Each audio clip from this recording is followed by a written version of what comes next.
Do you enjoy stories about abandoned buildings and other spooky things that send shivers down your spine and make you want to grab a camera to shoot your own doomsday film or set up a cool photo shoot? If so, there are plenty of great spots for you. Today, we'll share some of these locations. Here are 20 creepy abandoned places you might not know about. Number 20. Ordos City, China. China has been through a lot in the last few decades. Much of the population has seen incredible economic leaps forward in short periods of time, but unfortunately, not everyone was brought up to speed, and that includes some cities and towns as well. China's Ordos City was an entire city built in the early 2000s to hold just over 1 million residents, but if you were to drive down the streets tonight, instead of seeing a bright and sprawling cityscape, you'd be greeted with utter darkness because in the nearly 2 decades Ordos City has existed, it houses just 1/10 of the intended population. Needless to say, the project undertaken by the Chinese government was a complete and abysmal failure that cost them more than $1 billion to construct. The city spans 137 square miles of dead quiet space, with many visitors saying that it feels like a post-apocalyptic city. Condo complexes and high-rises go on for as far as the eye can see, and there are still plenty of buildings that they started to build but just gave up on halfway through the process. Being in a country with nearly 1.5 billion people, Ordos City may be one of the few places you can come to for some peace and quiet, though as long as you don't mind being the only person for miles and miles in an urban environment. Number 19. Famagusta, Cyprus. If you were to turn back the clock to the Middle Ages, you'd see a Famagusta that is far different than the version of it that's present today. That's because during this time period, it was the island's most important port city, as it was a gateway to trade with the extremely rich ports of the Levant. However, since then, Cyprus has experienced a lot of turmoil, and in response to a failed Greek coup in 1974, Turkish troops invaded the city that same year. In particular, they annexed the Varosha district of the city, which not only led to the expulsion of all the Greek Cypriots inhabiting it, but the sectioning off of the city with barbed wire and widespread looting by the Turks. Thankfully, since then, the situation has largely de-escalated, and today, Cyprus is in a state of uneasy peace between both Greek and Turkish factions on the island. However, in spite of this, the de facto Turkish government of northern Cyprus has forbidden the old Greek Cypriots to re-enter, not only disallowing them from living in their homes, but even forbidding them to reclaim their valuables. The reason for this is extremely complicated, although factors such as security and the commercial importance of the city have all been cited. Yet, until a completely unified Cyprus becomes a reality, this will likely remain the status quo. However, in 2017, Northern Cyprus made a surprising move when they opened Varosha's world-class beaches to Turkish Cypriots and Turkish citizens, and in 2019, they took this one step further by announcing that Varosha's formerly world-class hotels would be reopening by the end of 2020. However, with many of the specifics still unclear, only time will tell who will be allowed to enter. Number 18. Hashima, Japan. Also known as Battleship Island, Japan's Hashima Island was once the most densely populated place on Earth, but now, seeing as how it's on this list, it's totally abandoned, home only to the seabirds who come to roost there, a ghost town for more than 40 years now. Hashima sits off the coast of Nagasaki and was built at the turn of the 19th century by the Mitsubishi Corporation. Japan had only opened its doors to outsiders in the 1840s, which allowed for all sorts of foreign trade, inspiration, and innovation, and the Mitsubishi Corporation wanted to be a part of it. Hashima was built close to the coal miners and their families, as it was believed that the island was sitting on a rich coal deposit. They quickly erected 10-story apartment buildings, courtyards, restaurants, and schools, everything a community would need to thrive on its own. And at first, business was booming, moving more than 4,000 metric tons of coal a year. But with all natural resources, the area's coal was finite, and when it ran out, many of the Hashima residents began to leave in droves until no one remained. And while Hashima has become a popular tourist site, seeing as how so many of the residents were forced laborers from Korea, perhaps it's best that this once thriving town no longer operates. Number 17. Bodie, California. For many Westerners, especially Americans, when they think of ghost towns or abandoned cities, their minds go straight to the Old West, and Bodie, California, definitely fulfills that fantasy. When the California gold rush was going full throttle, everyone wanted to claim their fortune, and the city of Bodie was a great place to set up shop. It was close enough to the action, and in its early days had plenty of vacancies. But the thing about Bodie was that while it may have been a beautiful place in the spring and summer months, come wintertime, things get pretty rough. Couple that with multiple disease outbreaks, mining accidents, and an incredible amount of crime, and you're looking at plenty of great reasons to get out of Dodge or Bodie, rather. Bodie, California, really was the Wild West, and no amount of gold is worth your life. But like the modern dot-com boom and housing markets, the California gold rush's bubble burst, and so by 1882, no one wanted to live in Bodie, and the town went under big time. Almost everyone had taken their ball and went home, while the few people who remained did their best to turn things around again. But it was pointless, and by 1940, the only residents of Bodie, California were tumbleweeds and dust. Number 16. Pyramiden. When the Soviet Union collapsed in 1989, while many of the newly freed people were looking forward, many things were still left behind. That included the city of Pyramiden. This old abandoned city was a mining village in its heyday, sitting on an island that's only accessible by either sea or snowmobile, not really the type of commute most regular folks want to make, and seeing as how Pyramiden is on the Arctic Circle of Norway, it gets pretty damn cold there. But alas, there was a time when this place was full of people. It was founded in the early 1900s by the Swedes and sold to the Soviet Union for a pretty penny in 1927, and for the next 70 years, Pyramiden was mined for its coal deposits. It offered a great opportunity to earn an honest living, and so tall apartment blocks and public buildings went up for the workers, all of which are placed to form a circle with a statue of Vladimir Lenin smack in the middle, giving off a serious 1984 Big Brother vibe. But the once bustling city shut down in 1990 because no more coal means no more work, and no more work means no more people, plain and simple. All of the residents left just before Y2K and gave up their homes to the birds, seals, and even the occasional polar bear. Number 15. Fordlandia, Brazil. While the Ford Motors Company may have made massive strides in improving the lives of workers across America, in Brazil, the company was less than successful. You see, Henry Ford first began to look to Brazil when he wanted to source his own rubber for his tires, as he was growing tired of having to pay for it from the British firms that had a monopoly over the resource. This caused him to invest about $20 million, or about $290 million today, into creating the equivalent of an American working-class town on the Tapajos River, which runs right through the famed Amazon jungle. Founded in 1928 and called Fordlandia, he created amenities such as American-style bungalows, swimming pools, hotels, and even a golf course in the hope that his Brazilian workers would grow accustomed to this type of community. However, to Ford's misfortune, the project became a disaster almost immediately. The first major issue was that there were no roads connecting Fordlandia to the rest of Brazil. Therefore, the only way to enter the town was by the Tapajos River, which proved to be a logistical nightmare. Then, the American planners, who had little knowledge of tropical rubber cultivation, made the mistake of growing all the rubber trees close together rather than spacing them apart, which caused them to quickly succumb to tree funguses, disease, and various crop-eating critters. Yet worst of all, the Americans managed to infuriate their Brazilian workers by imposing strict sets of rules that included bans on alcohol, tobacco, and of all things soccer, causing the workers to revolt and the crop harvest to fail. Ford decided to move 40 kilometers downriver to a more fertile site, and while this site did end up producing some rubber, it was around this time that synthetic rubber became easy to mass produce, making natural rubber obsolete. This caused Henry Ford's grandson, Henry Ford II, to sell all of his Brazilian land back to the Brazilian government for pennies on the dollar in 1945, losing millions in the process. As a result, the town now sits abandoned far in the depths of the Amazon and still receives curious visitors from time to time. Number 14. Akarmara. Another former member of the Soviet Union, the city of Akarmara in Georgia once housed 40,000 people, but if you go now, you'll see just a fraction of that number. As most people, there are tourists coming to catch a glimpse of another abandoned city.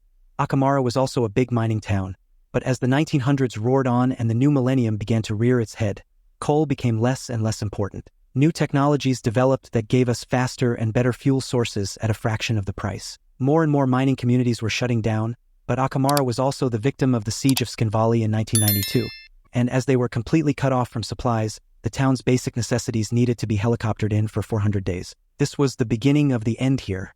Most of the buildings still remain, only with just a few residents each, and many of them look as though they're all ready to fall at any moment because the infrastructure has been neglected for decades. There were rumors circulating in the country that this place could become a resort town, but the odds of that happening and getting the money are slim to none. Number 13. Houtouwan. Not everything needs to be all doom and gloom. Also known as the Green Village, the village of Houtouwan looks like China's response to the Shire, but in reality, it's a long-abandoned town about 40 miles outside of Shanghai. Houtouwan was once home to over 2,000 fishermen and their families, but the residents started to leave in droves in 1990. Sadly, they were no longer able to meet the needs of the booming fish industry in China, so they decided to migrate to the mainland to find hopefully more suitable and lucrative employment. Unfortunately, this is a common occurrence in some of the country's smaller villages. By 1994, just about everyone was gone, and that's when Mother Nature began to take over.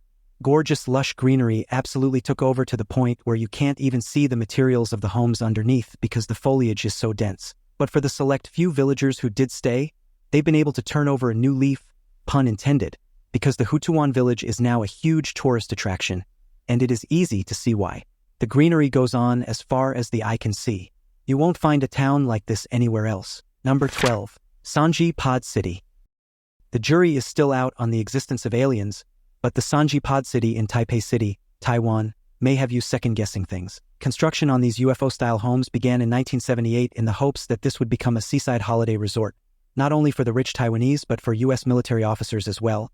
And while the design may be strange by today's standards, this UFO style was cutting edge in the 1970s. The plans were in place for this city to live up to everyone's expectations, but it only took 2 years for this place to be all but abandoned. Unlike so many other cities we've seen so far, this wasn't home to a depleted mine or the site of a war.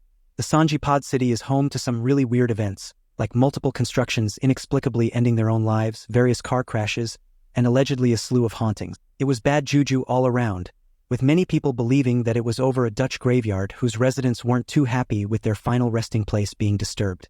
Others believed that a cursed ornament broke and the spirit wreaked havoc, but the most likely story behind the abandonment of the Sanji Pod City was simply too high of a price tag, too much money, and not enough people willing to spend it. Number 11. Kolmanskop. You may have seen this next entry on our list pop up on countless Instagrams, as it's one of the most amazing sights you'll ever see where nature reclaims man's work. Located in southern Africa's Namib Desert, its story seems all too familiar. The abandoned city harbors a rather interesting history. It all started in 1908 when a railway worker was cleaning the sand off the tracks when he stumbled across what he hoped was his biggest payday yet: diamonds. Instead of keeping the precious jewels to himself, he told his employer, who kept the diamonds, not even offering his employee a reward. Naturally, the word got out, and a massive diamond operation ensued. In just 4 years, the city of Kolmanskop was producing millions of carats of diamonds annually, which added up to about 12% of the world's diamond supply. Once an empty desert, Kolmanskop was now the hottest place to be, with homes popping up everywhere along with amenities like a post office, butcher, baker, and even an ice cream factory. Typically, when there's money, or in this case, diamonds, there's greed, and much of the control and mining rents went over to a private German company who employed incredibly underpaid workers. By then, the condition of this place was awful, with too many people and not enough space, and eventually not enough diamonds because the mine ran dry in the 1930s. But this mess of human greed and exploitation gave way to one of the most iconic abandoned cities around. Number 10. Pripyat, Ukraine. While war, the economy, or central planning are the most common reasons for cities being abandoned, Pripyat stands apart for being abandoned largely thanks to a nuclear disaster. That's because on April 26 of 1986, a catastrophic meltdown took place inside reactor number 4 at the nearby Chernobyl nuclear power plant. This spewed flames and radioactive material into the skies over Pripyat, which was a nearby city built to house the plant's scientists and workers. As a result, the city's 49,000 inhabitants were evacuated within 36 hours, and in order to ensure that no one went back, the Soviet government established a 29-kilometer exclusion zone around both Pripyat and the power plant. Yet despite this, many former residents have had major health problems related to their nuclear exposure despite being in the radioactive city for less than 2 days, and most incredibly of all, there are still some that refuse to leave Pripyat even after the nuclear meltdown, with this population constituting about 400 people to this day. However, despite this massive mess rendering Pripyat inhospitable for at least the next few centuries, authorities have deemed it safe enough for tourists to venture inside of it for short-term visits. As a result, practically anyone can purchase a guided tour into the abandoned city today, so long as they're willing to shell out about $100 to $500 per person. Therefore, if you're planning on visiting Eastern Europe anytime soon, we highly suggest putting this spectacular city onto your bucket list. Number 9. Tianducheng, China. For every achievement in infrastructure China has, there are a few failed attempts that they would rather forget about. One of them being Tianducheng, also called the Sky City. The construction of Tianducheng started in 2007 with the goal of essentially recreating the city of Paris. Everything was carefully curated, including the period-correct architecture, and there's even a 354-foot-tall Eiffel Tower in the middle of the city square, a replica of the famous fountain from the Luxembourg Gardens, and even a French-themed amusement park. Tianducheng would deliver every bit of European taste and culture without citizens having to leave China. The city was built to accommodate more than 10,000 residents, but as of today, it hasn't even come close to hitting that mark. The city is generally abandoned, although it's still home to about 2,000 people, all of whom allegedly work at the aforementioned theme park. But why didn't people flock to this French-themed city? Well, it all came down to poor planning. Tianducheng is built in the middle of a rural area without an easy way for people to get there. It's all but cut off from the bustling metropolitan areas. The only visitors to this place these days are the occasional newly wedded Francophiles and tourists looking for ironic attractions. Number 8. Bombay Beach. What was once a happening resort town in California is now a remnant of days gone by in the middle of nowhere. Bombay Beach sits 40 miles away from the nearest anything. In the early 1900s, much of the Colorado River was diverted towards a vast desert area in California. The new body of water became known as the Salton Sea, and waterfront properties were built almost immediately. Bombay Beach quickly became one of the hottest places to live. But the new town also brought lots of farming, and the pesticides quickly found their way into the Salton Sea, killing just about all of the living aquatic organisms. Dead fish washed ashore, and the beaches quickly began to resemble a biblical plague. Tourist businesses tanked, people stopped coming to the beach, and vacationers steered clear of the bloated bodies of fish. Today, Bombay Beach is an abandoned post-apocalyptic shell of a metropolis. The skeletal remains of the fish are still scattered about, and the now brown Salton Sea is riddled with the stench, and that's not sand covering the beach, it's fish bones. So should you stumble upon Bombay Beach, as best to stay in the car and roll up the windows. Number 7. Craco, Italy. Craco is an old town that sits right in the arc of the giant boot that is Italy. The city actually dates back to well before 1060 and has seen its fair share of armed conflict since then. Cruel monarchs, armies, and poor political ideologies have all done their damage here, and while man-made strife certainly made life tough for the citizens of Craco, it was geological disasters that made things even worse. Things eventually got so bad that people began to leave in droves. By the late 1800s, earthquakes, floods, and mudslides all plagued Craco to the point where living there was no longer safe, and by 1963, just 1,800 people remained until they were forced to leave Craco for their own safety to the newly built town below.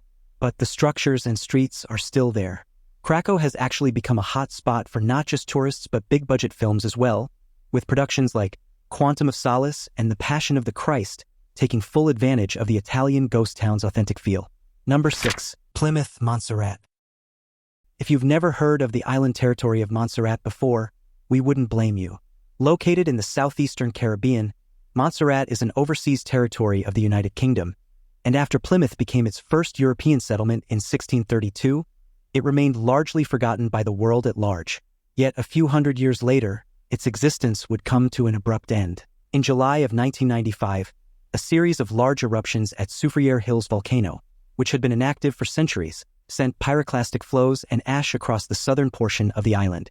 As a result, by December of that year, the entire town was completely evacuated, with residents being allowed to come back in 1997. However, in June of 1997, the volcano began erupting once again, with these eruptions leading to a permanent evacuation of most of Plymouth citizens soon afterwards. Luckily for the Montserrat Islanders, this evacuation had been well-timed because between August 4th and August 8th of that year, a further series of large eruptions destroyed approximately 80% of the town, burying it under 1.4 meters of ash. This hot material burned many of the buildings, making habitation nearly impossible for many of the residents, and causing the British Navy to intervene and evacuate those who had remained in the city. As a result, a large portion of the island's residents ended up moving back to the mainland United Kingdom, and in turn, the island became economically depressed due to both its population decrease and the destruction of most of its economically profitable businesses. Nowadays, the southern area of the island continues to be deemed as an exclusion zone, as volcanic activity in the area has not yet paused. Yet, if you'd like to visit, there are tours that organize excursions to this exclusion zone. However, considering that the volcano is still active, you'd definitely be entering at your own risk. Number 5. Burj Al Babas. There are plenty of places you can go to see an abandoned castle, but what about an entire city of them? That's exactly what Burj Al Babas in Turkey is. There's 399 of them to be exact. This place started out as a luxury housing development and ended up being a giant graveyard for Disney-esque castles by 2019 when the developers went bankrupt. As you can probably imagine, Burj Al Babas was aimed at the world's wealthiest wanting a vacation home in Turkey, and a few even managed to sell, but not enough, and so most of the investors quickly pulled out, signaling the beginning of the end for this gaudy dream town. In the end, the development company owed $25 million, and since then, the Turkish government came up with new housing regulations which Burj Al Babas does not comply with, so now they're just sitting there, probably forever. But these developers are still hopeful, saying that if they can just sell 100 of these holiday castles, then they can wipe their debt clean and move on. So if you do the math, each one of these castles goes for $250,000, but what good is a housing community without amenities? Burj Al Babas has an entertainment center and Turkish baths to complement the rows and rows of castles that will most likely never see any use. Number 4. Oradour-sur-Glane.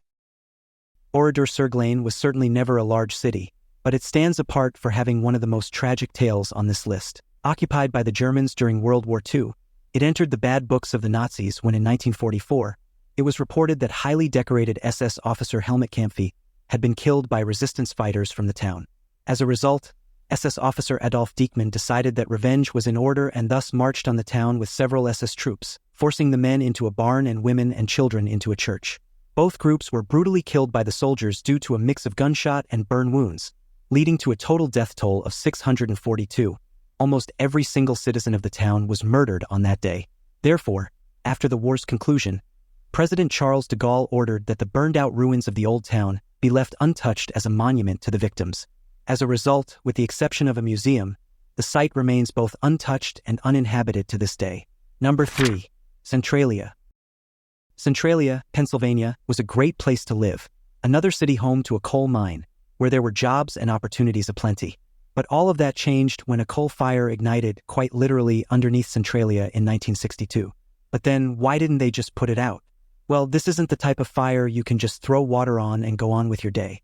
The fire under Centralia has been burning for the last 60 years and will likely keep going for another 250 years. It all started when an attempt to clean the local landfill caused the coal seams under the surface to catch fire. And as you can imagine, most residents didn't feel very safe, so they left. The fires weren't the only problems here because these fires also gave way to a slew of sinkholes and released carbon monoxide into the air 24 hours a day. Eminent domain was eventually used to take control of the homes of the residents who chose to stay, despite their own safety, but they all agreed to give their property over to the government once they passed away. The Pennsylvania government finally condemned Centralia in 1992, and while it is a ghost town, the highway running through it was once covered in graffiti and art in honor of the people who once lived there. And if you can find them, there were still 5 people living in Centralia as of 2017. Number 2. Kelso. There's nothing worse than being the best at something until someone younger and more innovative comes around, turning you into a relic. That's exactly what happened with locomotive trains. Kelso, in San Bernardino, California, was built in 1905 and housed 2,000 people who worked either the railroads, the mines, or iron processing plants, but mainly the locomotive train maintenance facilities. During the First World War, diesel-powered engines started to come down the tracks, putting the steam engine locomotives out of business for good, meaning there was no longer a need for maintenance and no longer a need for the workers. When the train didn't make that important stop in Kelso anymore, people left in droves in search of new work, perhaps on the diesel engines, and took the town economy with them. By 1985, the train had left the station for good, and the abandoned city had a population of 0. But it's technically still open for visitors, with no one around to stop you from going inside the old post offices, shops, and homes to see what life was like for thousands of people in the early 1900s. Number 1. Ashgabat, Turkmenistan. The country of Turkmenistan, unfortunately, has a tumultuous history, with many of its innocent citizens falling victim to forces well out of their control. A former Soviet Union country under the control of the horrific President Saparmurat Niyazov, Ashgabat was built in the hopes of creating a new prosperous era for Turkmenistan, a golden era for the country, and so the construction of Ashgabat began in 1991. Gaudy, record-breaking buildings were erected to show off the Soviet ingenuity to the world, mostly to the US, and in the end, 543 buildings were all made of luxury materials, and the newfound city was even home to the world's largest Ferris wheel. Meanwhile, though, in the rest of the country, life expectancy was at an all-time low. Today, Ashgabat was referred to as the City of the Dead because it appears to be so empty. The majority of residents live just outside city limits, and much of the city has no access to electricity or clean water. It's a very strange city that's mostly made of marble, but the fancy facade hides many dark secrets, and while it may be open to tourists, most of them will leave with a bad taste in their mouth. Thank you for watching. We'll see you in the next video.